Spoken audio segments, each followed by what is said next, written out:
Hello दोस्तों, नमस्कार। कैसे हैं आप सब? आशा करते हैं कि आप सब बहुत अच्छे होंगे और खूब मन लगाकर पढ़ाई कर रहे होंगे, नोट्स ज़रूर बना रहे होंगे। तो चलिए, पहले एक लोग का कमेंट आया था, कोई सिस्टर थी, उन्होंने कमेंट किया था कि आपकी क्लास लाइव कितने बजे होती है?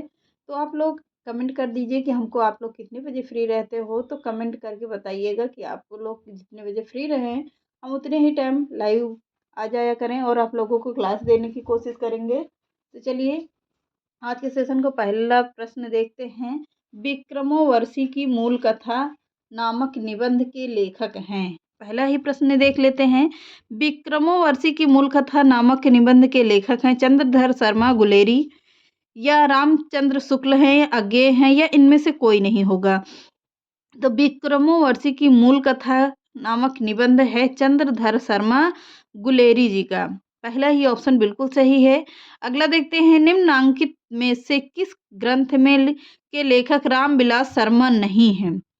यानी कि किसके एक तीन हैं जो रामविलास शर्मा जी के हैं, एक नहीं होगा। तो प्रगति और परंपरा, साहित्य और संस्कृति, आस्था और सौंदर्य, रस सिद्धांत। तो यह साहित्य और संस्कृति, रस सिद्धांत, आस्था और सौंदर्य, ये सभी क्या है? रामविलास शर्मा के हैं। पर प्रगति और परंपरा रामविलास शर्मा जी का नहीं है। अगला देखते हैं। भोला राम का जीवन व्यंग्य के लेखक हैं। यह जीवन व्यंग्य है। तो भोला राम का जीवन व्यंग्य के लेखक कौन होंगे? हरिशंकर परसाई, ज्ञान वाजपेयी, रामचंद्र शुक्ल, या निराला। तो भोला राम की जीव व्यंग्य के लेखक हैं ज्ञान वाजपेयी। सेकंड ऑप्शन बिल्कुल सही है। अगला देखते हैं। नाखून क्यों बढ़ते हैं निबंध है, पर बहुत ही प्यारा निबंध है। यहाँ से प्रश्न बन सकता है कि नाखून क्यों बढ़ते हैं, कि निबंध के लेखक कौन होंगे? गुलाब राय, हजारी प्रसाद द्विवेदी, विद्यानिवास मिश्र, या श्याम सुंदर दास। तो कौन है? नाखून क्यों बढ़ते हैं, यह एक निबंध है, पर इसके लेखक हैं श्याम सुंदर दास। थर्ड ऑप्शन बिल्कुल सही है। अगला देखते हैं। कौन सी व्यंग्य रचना हरिशंकर परसाई की नहीं है? नेताजी कहिन, भूत के पांव पीछे, निठल्ले की डायरी, बारात की वापसी।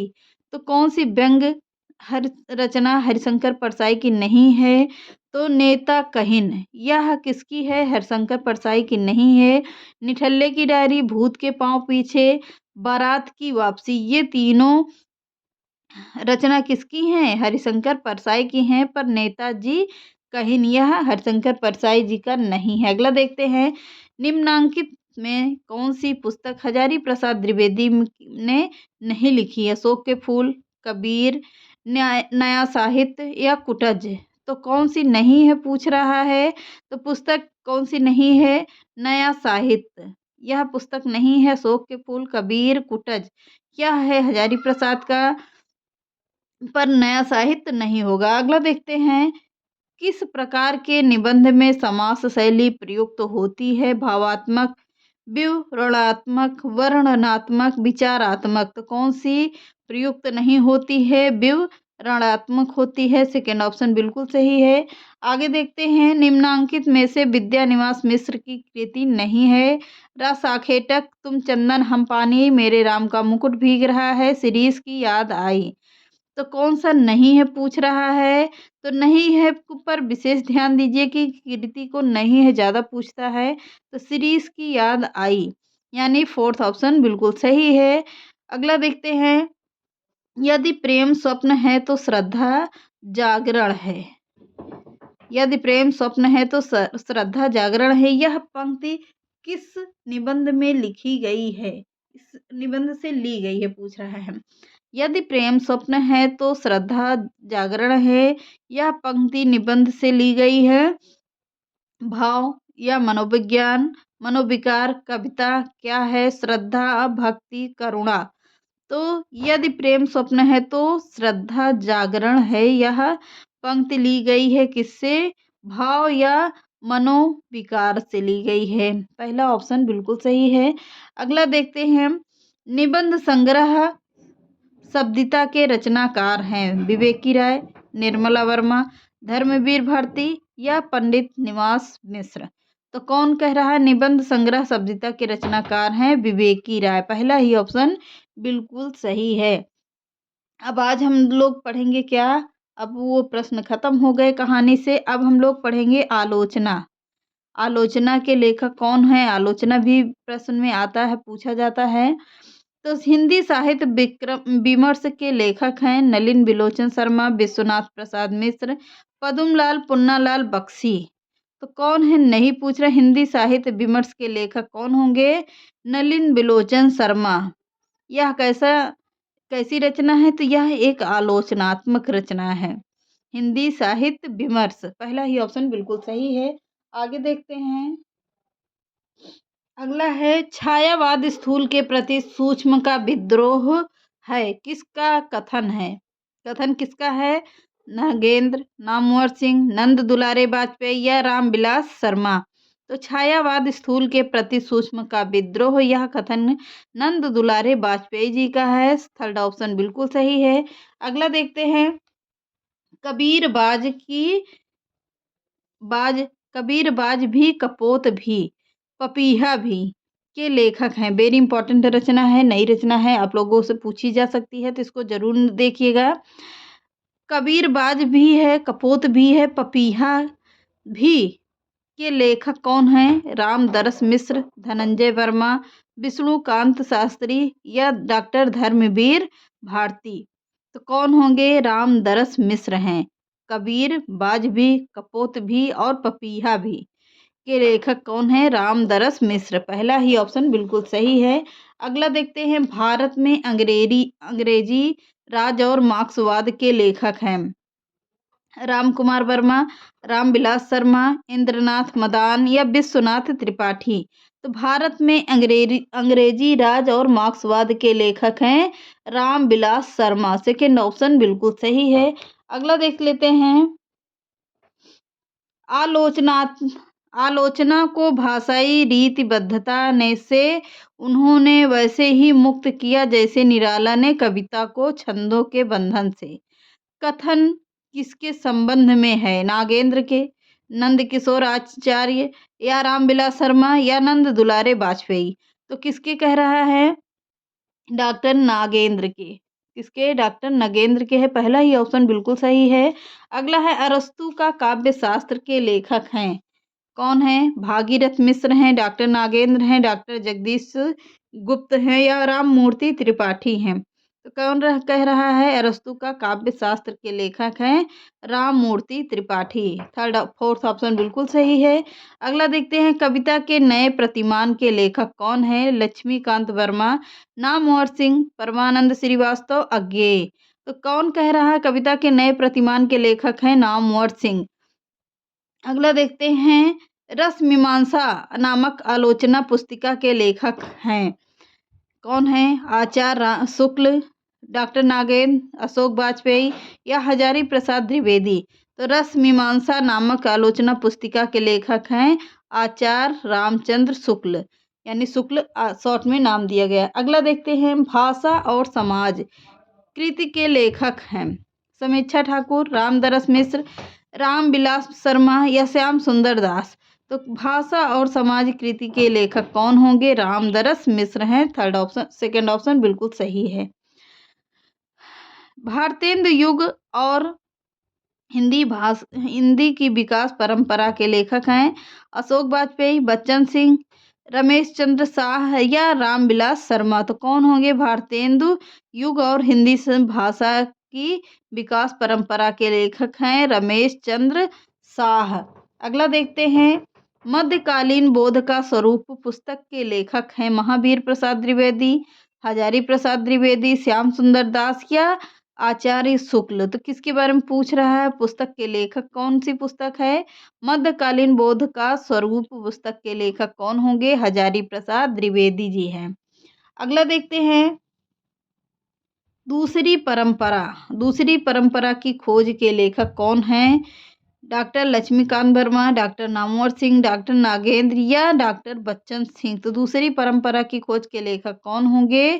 तो कौन है बताइएगा? डॉक्टर नामवर सिंह है। सेकंड ऑप्शन बिल्कुल सही है। अगला देखते हैं। त्रिवेणी में किन 3 कवियों की समीक्षा की गई है? कबीर, सूर, तुलसी तुलसी सूर कबीर जैसी, या सूर तुलसी जैसी होंगे, या रैदास कबीर जैसी। तो किसके बारे में कह रहा है? त्रिवेणी में 3 कवि कौन कौन से हैं? सूर हैं, सूरदास जी हैं, कबीरदास जी हैं और मलिक मोहम्मद जैसी हैं। तो तीनों कवियों की बात कर रहा है, तो तीनों कवि यही थे, सूर, कबीर और जैसी, तीनों यही हैं। तो आगे देखते हैं। अगला है साहित्य मनुष्य के अंतर का उच्छलित आनंद है, किसका कथन है? डॉक्टर नागेंद्र, प्रकाश चंद्र गुप्त, नंद दुलारे वाजपेयी या बच्चन सिंह। तो साहित्य मनुष्य के अंतर का उच्छलित आनंद है, किसका? नंद दुलारे वाजपेयी का। थर्ड ऑप्शन बिल्कुल सही है। अगला देखते हैं, हिंदी आलोचना में जातीय शब्द का राष्ट्रीय अर्थ में सर्वप्रथम प्रयोग किसने किया? भारतेंदु, महावीर प्रसाद द्विवेदी, प्रेमचंद्र या प्रसाद जी, यानी कि जयशंकर प्रसाद की कह रहा है। तो जातीय शब्द का प्रयोग किसने किया था? महावीर प्रसाद द्विवेदी ने किया था। अगला देखते हैं, सूरदास को जीवनोत्सव का कवि किसने कहा? सूरदास को जीवनोत्सव का कवि किसने कहा था? आचार्य शुक्ल, हजारी प्रसाद द्विवेदी या है नंद दुलारी या श्याम सुंदर दास। जीवनोत्सव का कवि किसने कहा था? आचार्य हजारी प्रसाद द्विवेदी ने कहा था। सेकेंड ऑप्शन बिल्कुल सही। अगला है, भारत में अंग्रेजी राज एवं मार्क्सवाद पुस्तक किस विधा की है? आलोचना है, जीवनी है, इतिहास है या जीवन यात्रा साहित्य है। तो भारत में अंग्रेजी राज एवं मार्क्सवाद पुस्तक के लिए की विधा क्या है?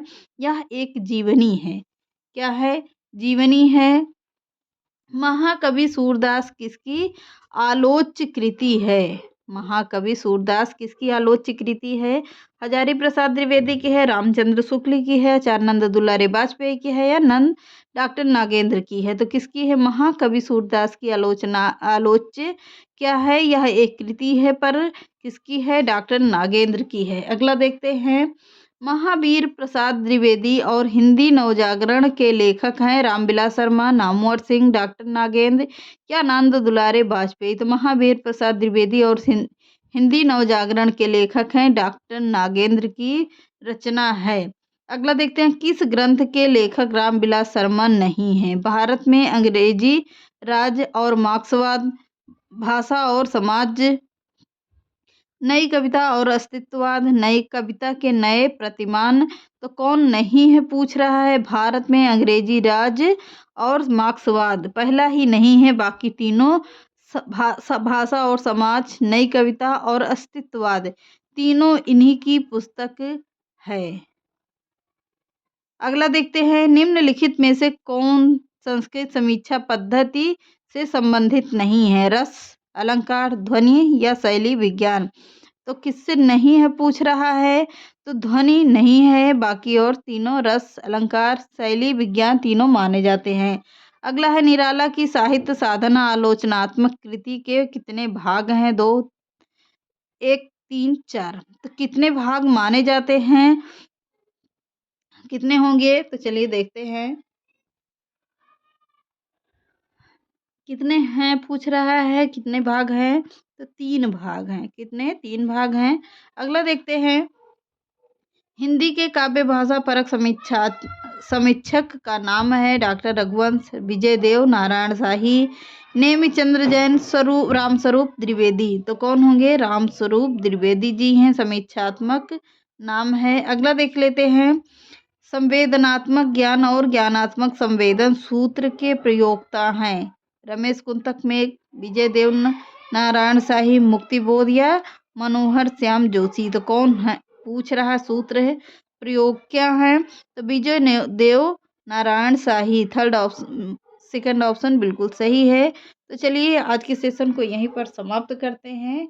आप लोगों को कैसा लगा आज का प्रश्न? तो कमेंट में ज़रूर बताइएगा कि आप लोगों को प्रश्न कैसा लगा। तो चलिए मिलते हैं नेक्स्ट क्लास में। चैनल पसंद आए लाइक, सब्सक्राइब एंड शेयर कर दीजिएगा। नमस्कार।